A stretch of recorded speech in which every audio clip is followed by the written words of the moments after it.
Alright everyone, hello. This video or this discussion week is going to be broken into two parts. One is going to be just straight up non-nomenclature stuff, and then nomenclature for the next part. So I'm going to be broken into two, just because nomenclature is so important, okay? So, I'm not going to go over number one, except to tell you that the most important ones, ultimately, is that it's the law of the conservation of mass, right? This is the most important one. This means matter. So anything, basically anything, matter cannot be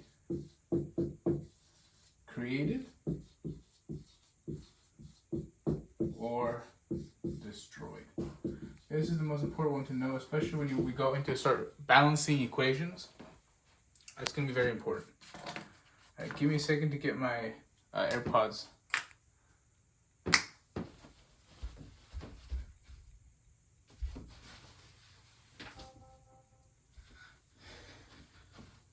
Okay, never mind. I don't have my AirPods. Anyway, so this is number one. This is the answer to the most important answer to number ones here. Okay?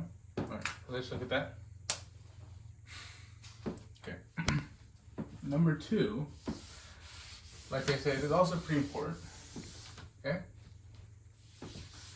So number two, as I was explaining in class, there's this number, this number, this number, and there's possible charges on that. Okay. So this is the formula of what you'll see. This means that it might be negative or positively charged depending on your solution, right? Okay, so Z, like I said, will just be your elemental symbol. Elemental symbol. Alright. So that's not too bad, not too hard to understand. So that's your elemental symbol. Okay, this guy, this is your atomic number. Straight up, okay? This is your atomic mass number, okay? And this is a charge. These are your charges. All right, so there's a few rules that we have to follow, okay? This, elemental symbols, so these are found on the periodic table, okay? Those are the letters. Right. Periodic table. Okay, periodic table. Right. Your atomic number is also found on periodic table, which I'm going to abbreviate PT. They're the number on top, so they're number on top of element. Okay? Alright? Number on top of the element. Okay? Then you have your atomic mass number. Your atomic mass number does not equal the molar mass. They're two different numbers. The molar mass is an average calculation that you'll probably be introduced to either next week or this week. Probably already have been introduced to it. Your atomic mass number, though, this is an integer. This should have no decimals. You should not be rounding anything. This atomic mass number is just an integer. And so we're going to see some things, some mathematical relationships that you should be aware of, okay? Why? So the atomic number, this will always equal the number of protons. Always. Okay? That's very important. And every element has unique number of protons. Okay? So this means that for carbon, for example, has 6 protons. Okay, so carbon would be 6. Carbon has 6 protons. That means that if you see a number that isn't 6 corresponding to C here, carbon, that's not right. Carbon, C, will always have 6 protons, okay? Now the atomic mass number here, the top one, atomic mass number this equals the number of protons plus the number of neutrons. Right? So this is a mathematical relationship in and of itself that you can now use this number and the number of protons, y, to give you how many neutrons are in your individual chemical species, okay? So these are two different mathematical relationships, and they're very important, right? See how this will be an integer? This is an integer. It's a whole number, always. Whole number, okay? All right, so let's do, oh, and then charges. Oh, but we forgot about the electrons, okay? Now, at non-charged, or otherwise called ground state, so non-charged, or you can call it ground state,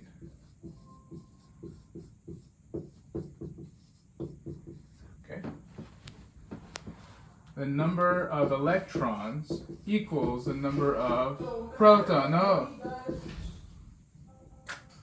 The number of protons, okay? So, this is important mathematical relationship again, where now you can relate the number of protons to the number of electrons, okay?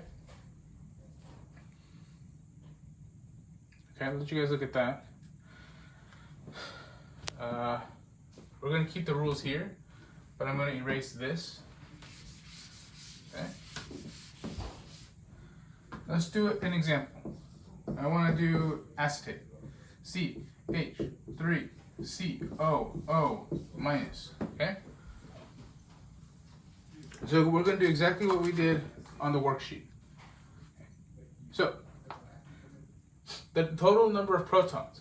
Remember, like I said, this Y will never change for individual elements. We can actually count out how many protons there are going to be. So from your periodic table, you should know that carbon has 6 protons. There's going to, hydrogen has 1 proton, but that happens 3 times. Carbon again, another 6, so plus 8 for oxygen, plus 8 again. Okay. Altogether, number of protons is what, 31? Okay.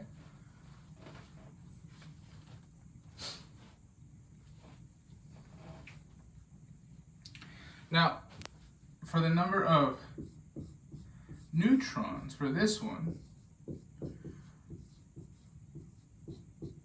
the number of protons equals the number of neutrons except for hydrogen. Okay, so like I said here, the number of protons equals the number of neutrons except hydrogen. Okay, hydrogens do not have neutrons. Therefore, it's 6 plus 6 plus 8 plus 8. So 6 plus 6 plus 8 plus 8, right? No neutrons in hydrogens, okay? Okay? I hope that makes sense. Now we look at the number of electrons. Okay, the number of electrons, like we said already in my rule here, in ground state, they equal the number of protons. Okay, so let's assume that we're at ground state. Okay, 31. We're not though. We have an extra negative, so we just add 1 electron. Okay. Because we have a negative sign, we have a negative sign up here, that means 1 more electron than we'd expect. So in fact, we actually have 32 electrons for this one, okay? And then the final one I'm going to do up here, because I'm running out of room. When it's asking you for the atomic mass, it's not asking for the atomic mass number, it's asking you for the molar mass. How you calculate the molar mass is very important, is you take the mass that's given to you on the periodic table for every element in your compound. So carbon has 12.01 grams per mole. That happens twice. 2 plus hydrogen is technically this, but you can round that up to however you want. That already account for that. Okay, and then there's 16 grams per mole from my oxygens. In total, then, you should get 59.04 grams per mole. Okay? Does that make sense, everyone? Hope that makes sense. I do want to check really quick if you guys can actually see everything. Yeah, cool, good. So I'll let you guys take a moment to get all that. All right, remember, hydrogens do not have neutrons. I misspoke yesterday. Hydrogens do not have neutrons. They do have one proton, but not any more neutrons. Okay? All right. Let's move on.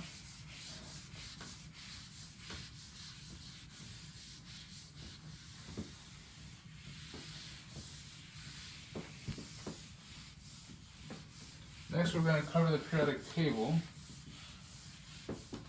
So on your table that I gave you, it should be already labeled the various regions. I'm going to make a periodic table very quick. I wish I was more of an artist. Okay. Okay.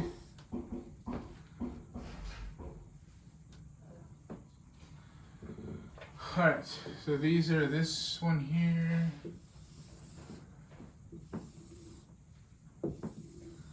Boron, carbon, nitrogen, oxygen. Perfect. Okay, that's all you really need to know. And then this starts the transition metals. Okay, so, like I said, this is the noble gases. They're not reactive, so you shouldn't see them anywhere. These are called your halogens. Halogens is this guy here. They will always be -1. Okay? Well, especially in any reaction, and when you're looking at oxidation numbers, they're going to be -1. It's your halogens. This next one here is called the pycnogens. Okay, the pycnogens, they're always going to have a -2 charge. So this is oxygen group. Will always have a -2 charge. Okay? Then, this group doesn't really have a special name, but I'll call it the nitrogen group, the N group. They always have a -3 charge. So this is important for your oxidation states and for when you actually start looking at combining ions into actual molecules. Carbon, technically not necessarily the most truest thing, but this can be ±4. You'll definitely see some stuff where this might not be true, but for the most part, carbon is not ionic, so you don't really have to care about this. This is the boron group here. They'll always have a +3. Okay. Okay. The transition metals, the charges vary, which is why I gave you the periodic table of ions. The charges vary, so that you guys can see that charges vary. This up here, your beryllium group, your B group, they will always exhibit a +2 charge. And they will always exhibit a +1 charge. These are called, I think, your alkali rare earth metals, I think. Or alkali earth metals, and these are called your alkali metals. Okay, so this is kind of what you want to look for here. I'll let you look into that. Okay, cool.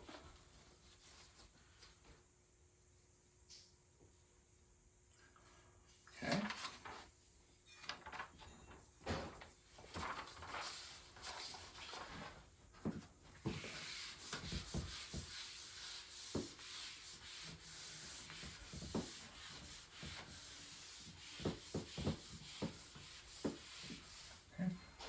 Next, we're going to go over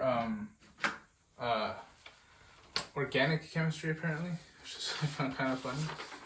Alright, so I'm not going to draw something as complicated as that.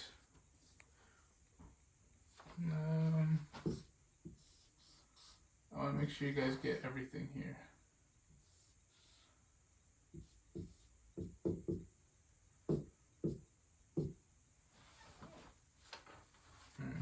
Just won't be able to name that. Actually, we'll do that.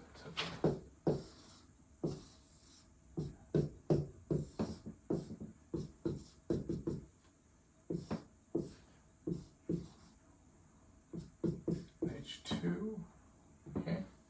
Does that answer everything? Oh, and then we can do one little quick one at the end here. Okay.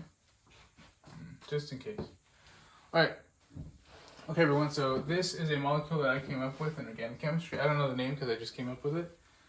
This is probably definitely possible. Yeah, I can imagine. Okay. I think. Alright. So, like I said, every kink in the chain, every kink, so that's a K, every kink is a carbon. Alright? And every terminal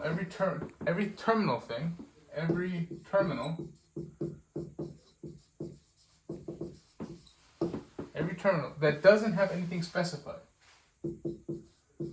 that has no specific atom, meaning like if I put like a beryllium there, that's obviously now something different. But if nothing is there, okay, specific atom, every terminal that doesn't have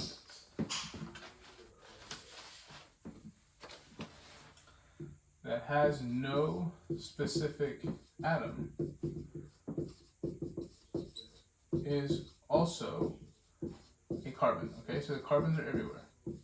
Okay, so if I ask you to come up with a molecular formula for this thing, you should be looking at the kinks. Okay, so first let's just do the kinks, right?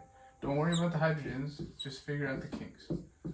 Don't be afraid to draw it out, because I guarantee you, if you try too much, things can go wrong.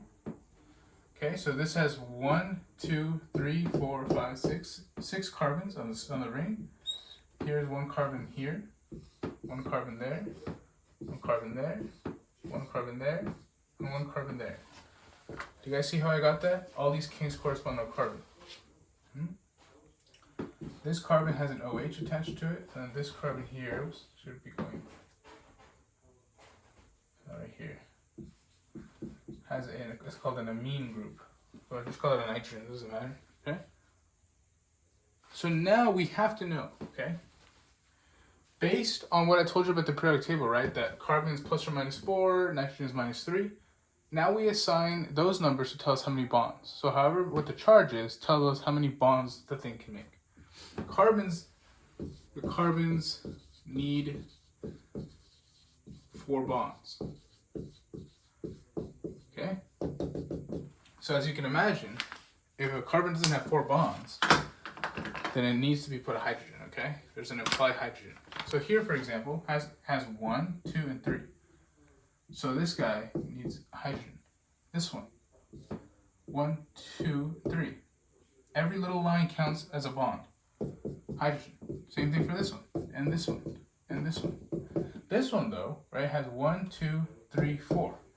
So this one has no hydrogens, okay?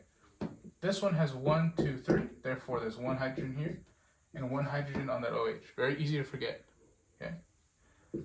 Same thing, well, this one, same thing, right? It has 2 bonds for the carbon, so it needs 2 hydrogens. This one, like the OH group over here, only has 1. And this amine has 2 hydrogens that you have to see. This one, again, just H. And this one only has 1 bond, meaning we have to fill everything else up with hydrogens, okay? So to determine a molecular compound for this, it's always carbon first. So count how many carbons, 1, 2, 3, 4, 5. So there's 6 here, 7, 8, 9, 10, 11. So there's 11 carbons, right? Let's go hydrogens next. 1, 2, 3, 4, 5, 6, 7, 8, 9, 10, 11, 12, 13, 14, 15, 16, 17. Should be H17. Okay. Now we go by electronegativity, so which ones has the the largest charge. So nitrogen is next. We only have one nitrogen, and we only have one oxygen. This is the chemical formula for your compound. Let that sink in. I will go over naming all the actually I'll do that right now. No, I'll go over that in the nomenclature video. Okay? Make sure that makes sense to you guys, okay? And if you see something that looks dashy, like this,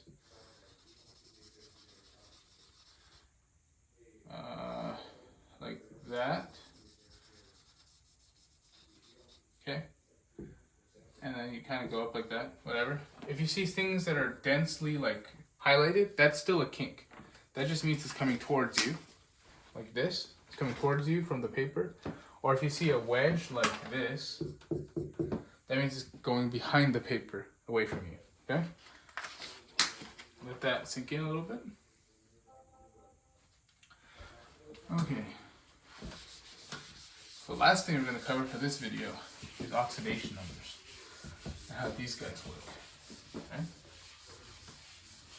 Oxidation numbers. Oxidation numbers are kind of hard to teach, I'm going to be honest, because it's a rule-based approach. So oxidation numbers, that's going to be important for redox. This is redox important, okay? Which you'll cover when you start doing chemical equations. But redox basically tells you where electrons can go, okay? But we have a rule, and I gave you a huge rule sheet. And what the basic rules, though, is so pure elements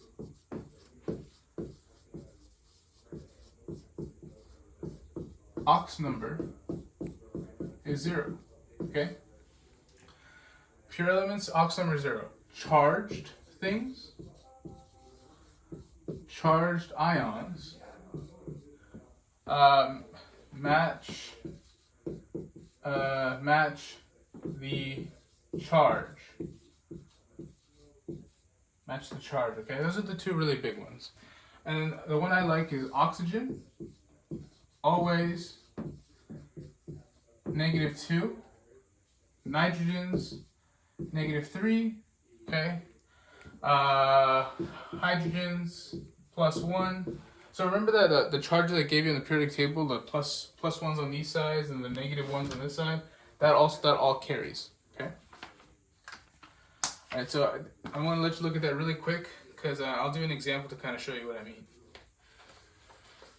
Okay. All right. So we're going to do again, we're going to do CH4. So this is 7A, CH4, okay? Remember what I said, C can be plus or minus 4, so don't rely on C, rely on your H's, okay? But remember, the total, you're gonna see, if you don't, okay, the total charge of this molecule, if we put it in a parentheses, is 0. Do you guys agree? There's no charge on this molecule because there's no charge here. And so because of that, we means that whatever oxidation numbers we get in here of these individual elements, we have to then equal them to 0. So I always just kind of put an equation equal to whatever charge I have. If it's 0, it's 0. If it's some other charge, it's some other charge. Okay? But whatever charge you have up here, just put an equal sign. All the oxidation numbers in here will equal 0. Okay, so the plus, first we know that hydrogens, protons, have a +1 charge, okay? There are 4 of them, right, as you can see from the subscript. Then we add those oxidation numbers. We don't know what C is, okay? So X plus 4 equals 0. So we just subtract, 4 on each side. X equals -4. Indeed, the oxidation state of carbon is -4. Okay, does that make sense, everyone here? That's an easy example.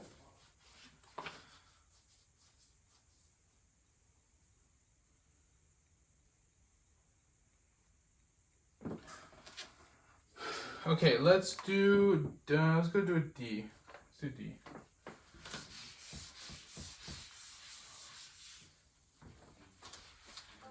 Actually, SF is cool. Let's do C. 7C. 7C, right? Na2O2, right? So, like I said, right? Na, NO2. First, what's the overall charge of this whole molecule? 0. You set this equal to 0, all right? Then we know the charge of oxygen. However, oxygen can be exceptions. So we have to go with the one where there isn't any exceptions at all, and that's going to be Na. So Na has no exception. What is the charge of Na? It's always going to be +1 because it's on the leftmost column. There's 2 of them, okay? So let's find the oxidation state for oxygen, right? So this is 2 plus x, 2x, my bad, 2x, that's 2x. Gives me 0 because there's 2 oxygens, right? Subtract 2 from both sides. X equals -2. Divide both sides by 2. X then equals negative. Excuse me. X equals -1. Okay. So oxygens can be exceptions. So make sure you know that Na is not an exception and will always be +1. All right. We'll do 2 more. We'll do 3 more.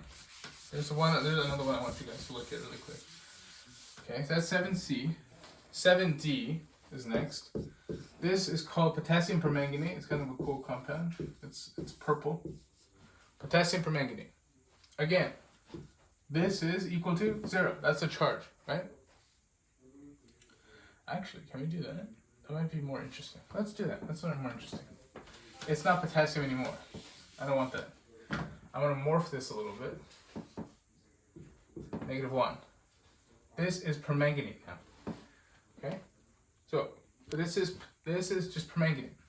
So, again, like I said, we have an overall charge of this whole thing, -1. So we break that down. I'm asking, what is the oxidation state of my Mn, my manganese? All right, so I know oxygen. Manganese, if you look at where manganese is on the periodic table, it has multiple different charges. So we don't know what that is. But we do know oxygen, -2. There's 4 of them, right? And then we just add the manganese out to the side. So this is going to be -8 equals -1 plus x. Oh, I guess we don't need the plus. Okay, so we add 8 to both sides. X then equals +7. Indeed, that's your answer. Okay, this is just a quick permutation of 7D to kind of show you what I mean. Cool? Okay. Let you look at that. Okay. All right. Let's do a complex one and then G. So complex one, I think I worked out F. So maybe let's do E. I know you guys also worked this one out, which you guys did great on. But this is some reiteration here. So what you're doing here, we have 2 of them? We have 2 of them, 4 plus. All right. We start like we always do. What's the overall charge of everything? That +4. Okay? So now we can find the individual oxidation number of everything. And we can do that if you really want to. I'm not opposed to that. You'll see we'll get the same answer. But as you can see, these guys are also in their own little groups. Okay? So they also have a charge that's kind of invisible. So this kind of requires you to be a little, well, I guess we have to do it. Let's just do it that way. Okay, whatever. We'll just do it the way. We'll just expand it all out. When you get really good at this, you know that this is going to be +1. Okay, and you can actually kind of figure that out if you just do a quick little guy out there. Okay. What are the oxidation number of this? The nitrogen is going to be -3. These hydrogens are going to be what? +4. What's that? +1. See what I mean? We can do that kind of quickly. But if you have to expand it, okay, you're going to 2 times -3, because that's my nitrogen, plus 2 times 4 times +1, right? Because there's 4 hydrogens and there's 2 groups of these guys, so it's total of 8.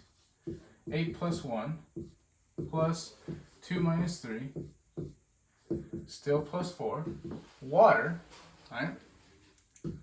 It's going to be -2, 3, right? There's 3 -2s, and there's going to be 6 plus 1s. Does that make sense? Because there's 2 of them, but there's 3 overall, 3 total, but there's 2 hydrogens in every little group. Okay? Plus some X, which is our platinum. So X plus 6 minus 6 plus 6 plus 8 equals 4. Okay, so X plus, what's that, 14? Equals 4 minus 14 equals.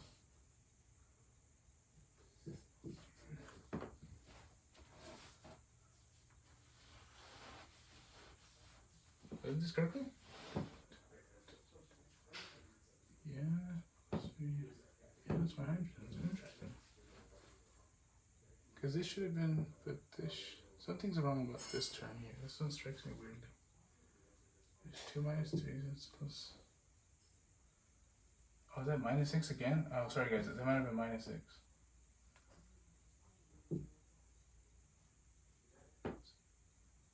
Oh, okay, yeah, so sorry, I'm sorry. This was -6. Forgive me. Yeah, this was -6. So that changes stuff. Okay, so that's still 0, but now you have -6 plus 8. That's what? +2? Oh, look at that. So then X equals +2. And that's exactly what you got. Or you could have done it this way, where this now is +1. You can treat this as a whole +1 unit, and you can treat this as a whole 0 unit. You can do that too. Alright? It makes sense. I'll let you look at that. So you can either break it down and do everything individually, all the atoms, or you can kind of get comfortable with the groups, and then that becomes a little simpler. Okay? See how easy it is to make a math error? That could definitely 100% mean you got the problem wrong. Okay. And finally, we're going to quickly do